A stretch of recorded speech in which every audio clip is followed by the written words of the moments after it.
Мен ең бақытлы қатын еді.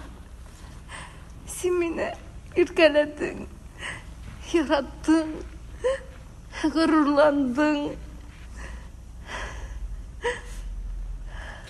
рухландырдың, қанаттылар өстірдің. Мен ашуға көре менің ижатта сондай оңышыларға еріштім. Сенің арқада. Оның рухи камиллігі де, ақылы да, құлқы камиллігі де дүнісі тұрды. Ол әр уақытта кішілерге игілікіне ішлеп тұрған кіші болды. Bir kişi turunda bir vakitte bir naşar söz etmedi. Şul hatta asıl zat